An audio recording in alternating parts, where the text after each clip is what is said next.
and Merle Blankenship back in the early days when the statute was created, and it was very, very well thought out. It's a little archaic, but it really says a lot of things that we want to do. So we're really very careful about redoing that definition. All the language that talks about KPCA will now become KPMA. Technicians will become applicators, and the license holders will become operators. So all the technicians now are operators, and the license holders are applicators. Now, how does that make any sense when the LPCO number on the side of the truck says licensed pest control operator? Well, the reason they did that is because they wanted to create a difference between the ag section of the statute and the structural section of the statute, and they're operators in the ag section, so they wanted to make us applicators in the structural side. Again, go figure. Registered Pest Management Company will become the responsible entity for the pest management activities. There is no definition for a registered pest management company. So as an example, today the operator is responsible, the license holder is responsible for everything done in the state of Kentucky. Everything that is done as far as any applications. Well, at the end of the day, actually the company carries all the legal responsibilities because they're carrying all the insurance and this type of thing. So we're going to do something that should have been done a long time ago, and we actually talked about this in the 80s, telling my age again, is that we're going to create a definition for a registered pest management company.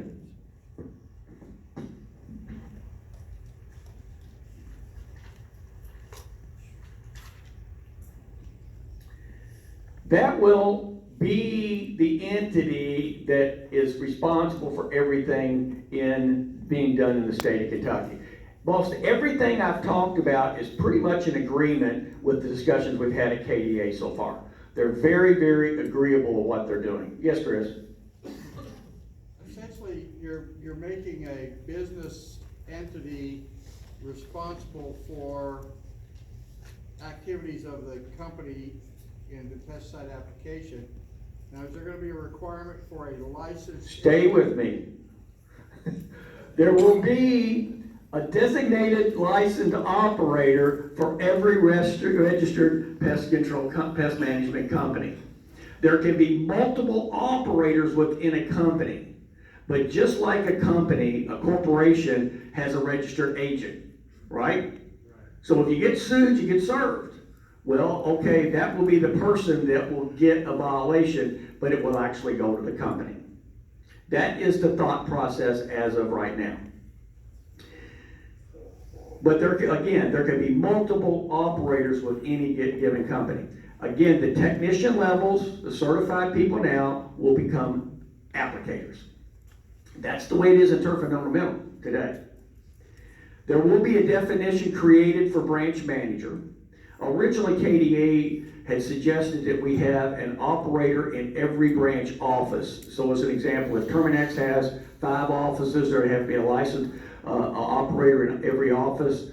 We have now agreed that we're going to have a manager's license that's going to continue, so you'll be able to have another level in each one of the offices.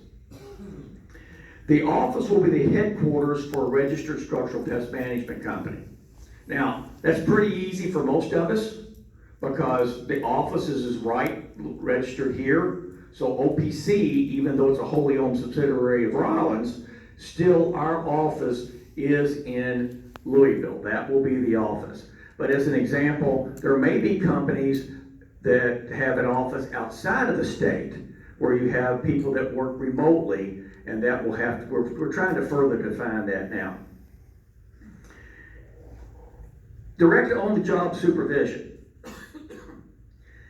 This is one thing that's going to become a real topic. It has become a topic of discussion. Actually, it was a topic of discussion down the hallway a while ago.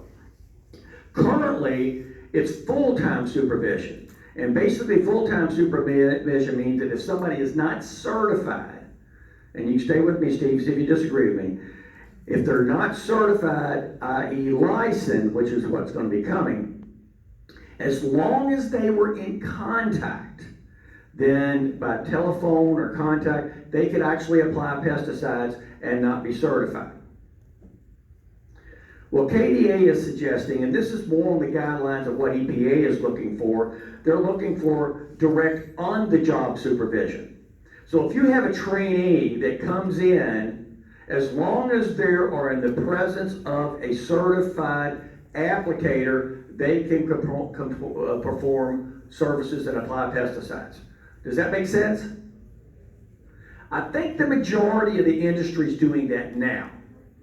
They're not just sending out a guy that says, okay, you can call me if you have a problem, but go out and treat XYZ hospital or Mrs. Jones's house.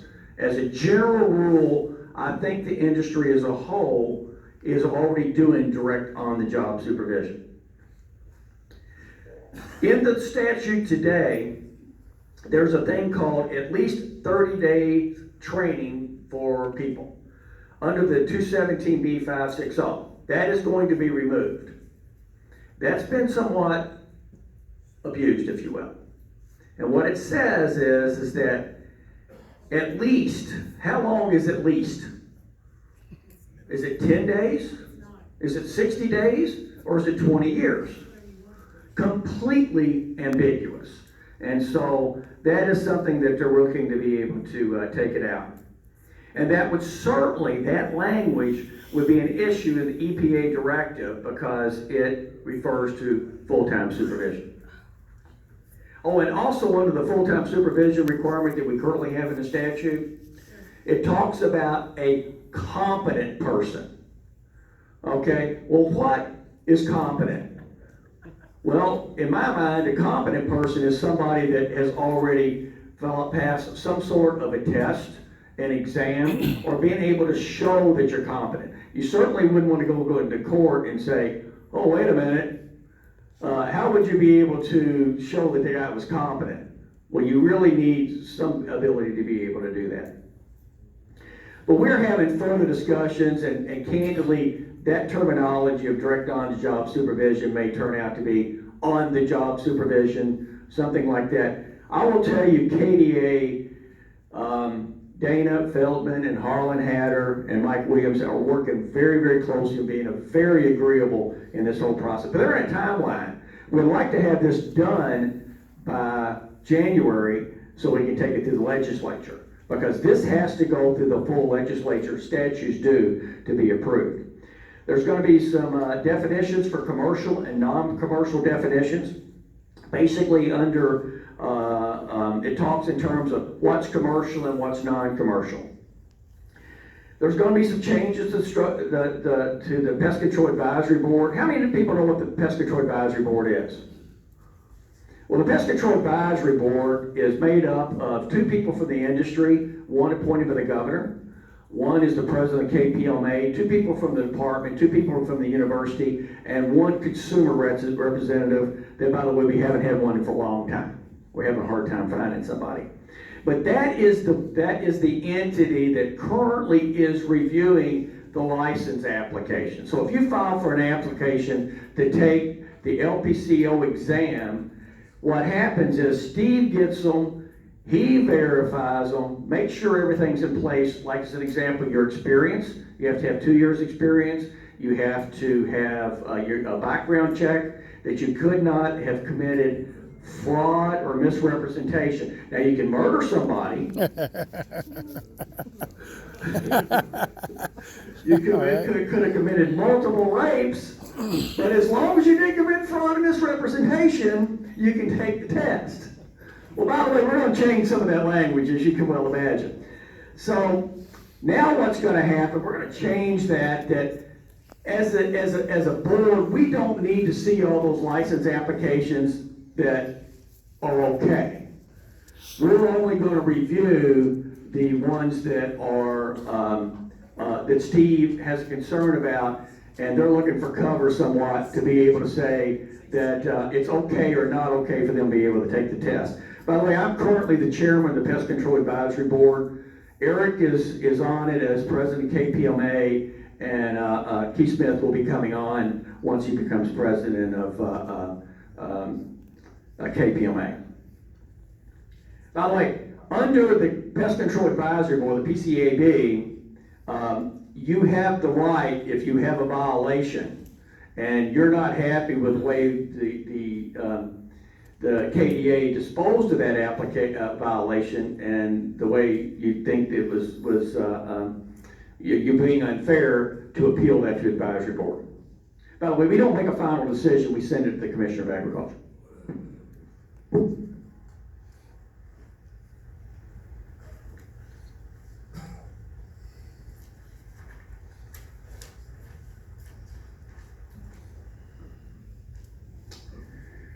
The board will continue to monitor for the operating testing. We will continue to review all proposed changes to applicable laws and regulations. So a lot of this thing, what we're doing here is already being reviewed by the Pest Control Advisory Board. There's been discussions right now that the advisory board meetings are on the first Thursday of odd months. Well, guess what? We probably cancel half of that because we don't have any agenda items. So we're thinking about saying that we had required to have a minimum of 4 meetings a year. Chris, you're shaking your head that makes more sense. Doesn't, under current statute, you have to call a special meeting just to review the tests? Yes, we do. Yes, we do. And by the way, Steve is secretary of the advisory board. There are not going to be no major change to the OPCO exam. As an example, the 260 questions and the 40 questions on the ID. The requirements of 2 years worth of experience and is going to still be required. KDA had originally said that they wanted to dilute that some, but we said that was a non-starter. We absolutely do not, as an industry, want someone that has been in the business a very short period of time to be able to go out and run a company and start applying pesticides in hospitals and this type of thing. There is a potential for licensing of all of our technicians, much like turf and ornamental. There's really no difference than the certifications and the licensing exam. It's basically terminology. You agree with that, Steve? It's just a terminology. In Kentucky, licensed applicators for turf and ornamental pay is it a $10 fee? A $10 fee for every one of their technicians. In Kentucky, we pay $100 for the license holder and $100 for branch, is that right? Once a person is certified in Kentucky, there are no fees ever from KDA that go to the department to help run our division. So we're looking at changing it for certification and licensing and being a fee similar to turf and ornamental.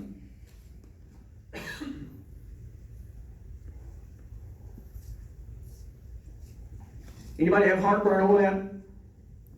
Okay. So as an example, if you have 10 people working for you, you would probably have a $100 charge. But you paid for that initial certification, correct? That's correct. And then you would not have enough, you do not pay any fees after that. The $25. That's a Republican way, not the Democratic. Okay.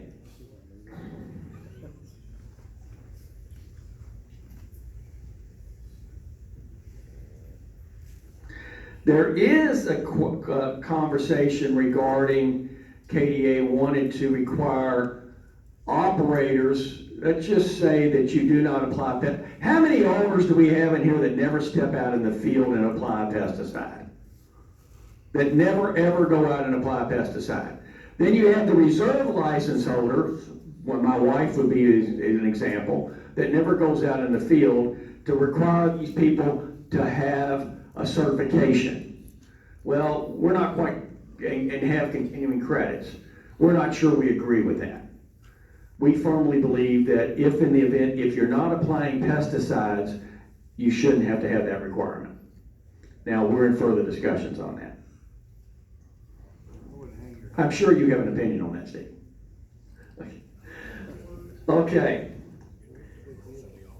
Again, there was some questions regarding the qualifications for being able to take the LPCO exam. And again, we are stringently do not want to dilute the ability to be able to entry level to get in, be able to get into the business. We took off the ability, the necessity to have the LPCO number on all the trucks out of regulation in the last change, because it was in the statute and in the regulation.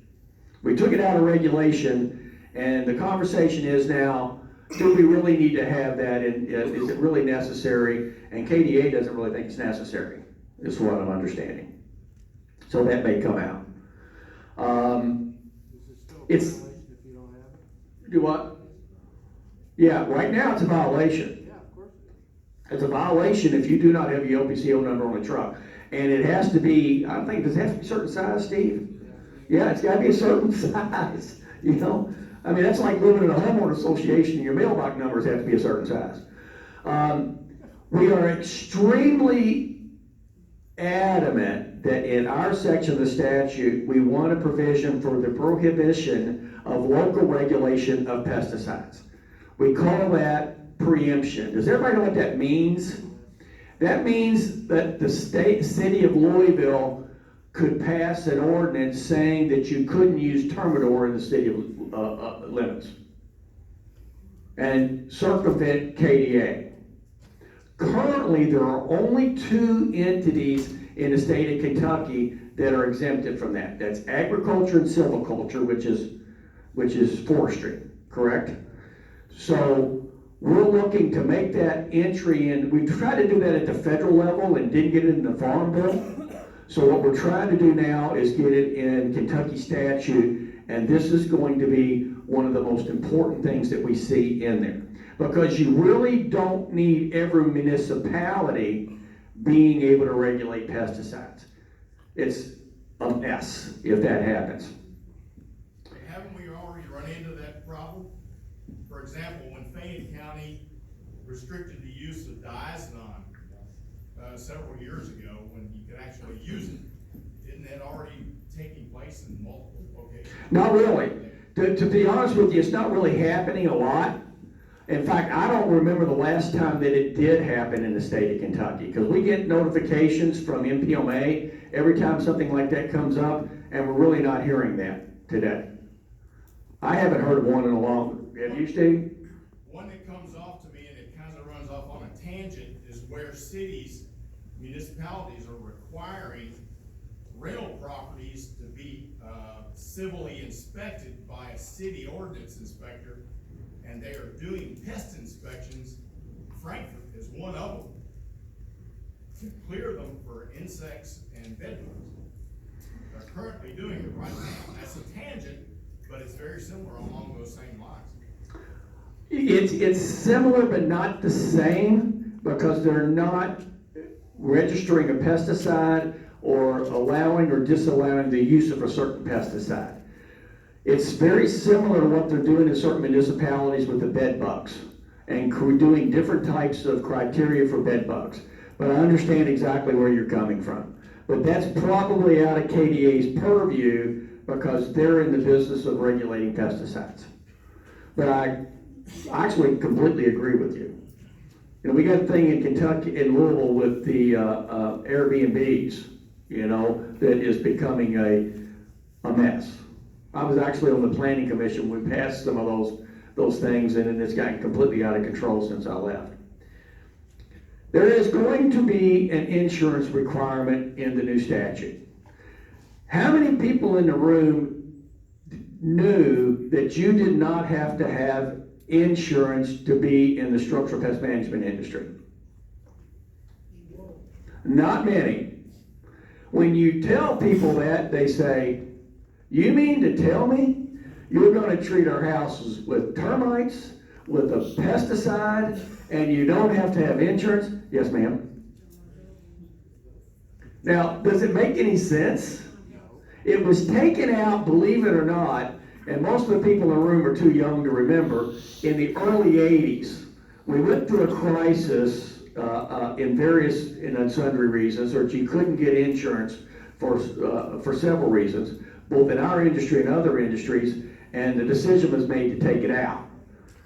Now, it only makes good sense to push this back in, and we are the only, because keep in mind, our section of the statute is 500 and 990. The other section of the statute is 010 to 260. Crazy that I remember that stuff in it. Okay. So everybody on the first section of the statute has to have insurance, but we don't. They have been complaining for years that we don't have to have insurance, and candidly, they're right. Insurance is right now, it's cheap in reference to what we would have to as far as our liabilities. There is no specific type of insurance that we require. It just says insurance, which, you know, we have to have a lot of different types, pure custody control, you know, pollution and contamination, but none of that stuff. And it would be very hard for any state agency to write all the different criteria that you would have to have in a insurance policy. It would be difficult. Also, they started out with $1,000 deductible. We're going to say no more than a $5,000 deductible, because for a lot of times it's 1,000. Just as 1,000 is no more expensive than a 5,000, but that should be a business decision for people should be able to make. And again, as stated, the company is the one that carries the insurance. Is that not right? Even if you're sole proprietorship, you usually have a company name, and that's who's insured. And literally, that's the way that it should transition. The registered pest management company, the designated operator, and all the applicators that work underneath. And getting back to the, real quickly, and I'll close, and I'm sure Steve wants me to close, is that under the direct on-the-job supervision, candidly, you can have a trainee forever, as long as they will work. See, where there's a long discussion about a trainee.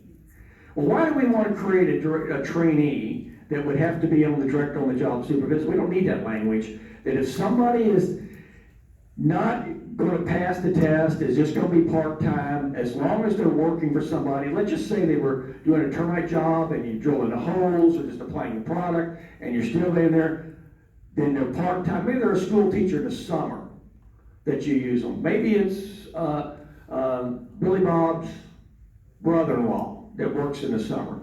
That's okay, as long as it's a direct on-the-job supervision. We think this will create, and actually this is a little the EPA was talking originally about some terminology of non-certified and trainee, and we just thought that let's create this definition and allow to be able to create some flexibility. Because again, what we're finding from this administration is trying as much to be business friendly. I could go into some of the conversations on the regulations that we're talking about doing, but that's another story for another day. Any questions? Yes, sir. Donnie, two questions real quick. Is this a federal mandate, and do you see this being, setting up reciprocity between states, licensing and certification? Well, that's a really good question. Before we came in here, I just got an email from Jake at MPLA, and Melinda made me aware of it, is they have a bunch of talking points on this whole entire issue, and reciprocity is one of the big things. Back when John was director at, I hate to say all these good things about John,